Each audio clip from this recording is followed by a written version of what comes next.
Welcome students. English Balbharti class 4 lesson number 2 Aesop Fables. Let's start the explanation of the lesson. Now, before I start, I request you to open your textbook page number 2 and 3. In this video, I will tell you a story. Let's start. Chapter 2 Aesop Fables. Fables are short stories that have a moral or message for us as we grow up. Most of the fables have animal characters who think and act just like human beings. Now, what are fables? A short story, often with animal as character, that teaches people something. Now, character means a person who acts. Now, fables are short story written by a wise person from Greece. These stories became so popular that they were passed from generation to generation. Now, what do you mean by generation to generation? From parents to children through the years. The second para of the lesson. It is believed that many of the fables were first told by a wise person called Aesop. Aesop lived hundreds of years ago in a country called Greece.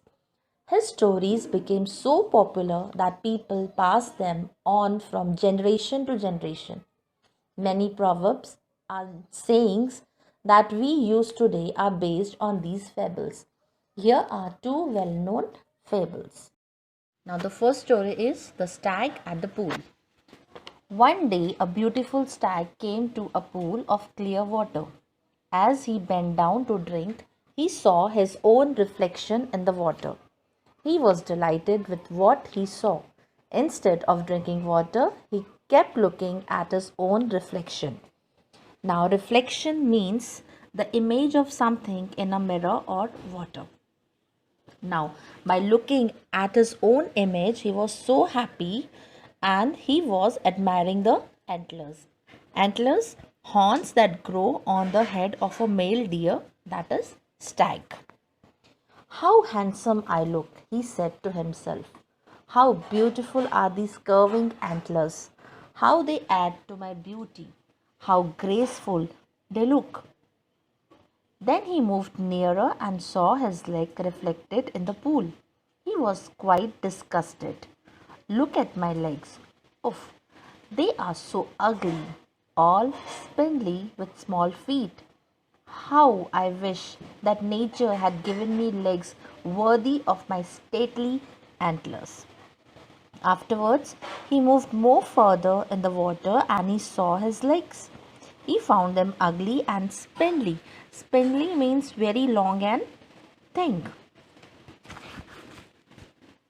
He said to himself, how handsome I look because of this beautiful curving antlers. But see my legs, they are so long and thin. He was comparing the beautiful antlers with the ugly feet. As he was brooding in this way, the stag heard an arrow going swish across the pool. Swish means to move quickly through the air, making a soft rushing sound. At the same time, he picked up the scent of hunters. With a quick turn, he bounded away. His leg carried him swiftly into the forest. The hunters were hot on his trail, but they were no match for his speed. Soon the stag left the hunters far behind. So while brooding, brooding means thinking sadly for a long time. He was lost in his thought. Suddenly, he picked the scent of the hunters and then he started running with high speed in the thicket. He ran in the forest without looking here and there.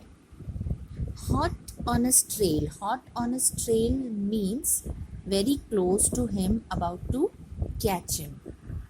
The second para now. Safe and out of the hunter's reach, the stag slowed down. Suddenly, without realizing it, he walked into a thicket. There were trees with strong branches growing close together, and owls, the same antlers of which he was so proud, got caught in the thick growth. Now, very close to him, about to catch him. In this para, we have seen how the stag ran so fast to save himself. Without realizing, he reached into a thicket. Now, what is thicket? A large growth of trees, bushes, etc., growing close together. Thicket forest where the antlers have put them in real trouble. Next para. The stag tried to shake himself free, but the more he struggled, the more entangled his antlers got in the branches. Once again, the stag could hear the hunters drawing close and grew afraid. At last, with great difficulty, he managed to free his antlers and bounded away. The stag antlers got entangled in the thicket. Now, what is entangle? Got caught in something. The stag was trying to free himself. Once again, he could hear the hunters drawing close. Drawing close means coming nearer, and grew afraid. At last, with great difficulty, he managed to free his antlers and bounded away. Bounded means to run with long step. And said himself, my ugly feet saved my life, and I was so proud of my antlers. They have been the cause of my death. And now the stag learn a lesson. So the last para. Once again, the stag could hear the hunters drawing close and grew afraid. At last, with great difficulty, he managed to free his antlers and bounded away. So what lesson did he learn? I realize now that my ugly feet saved my life. I was no proud of these handsome antlers, but they would have been the cause of my death. Very often, we dislike the very things that are most useful to us. So what lesson we have learned from this story? What message this story give us? The message is that very often we dislike the very things that are most useful to us.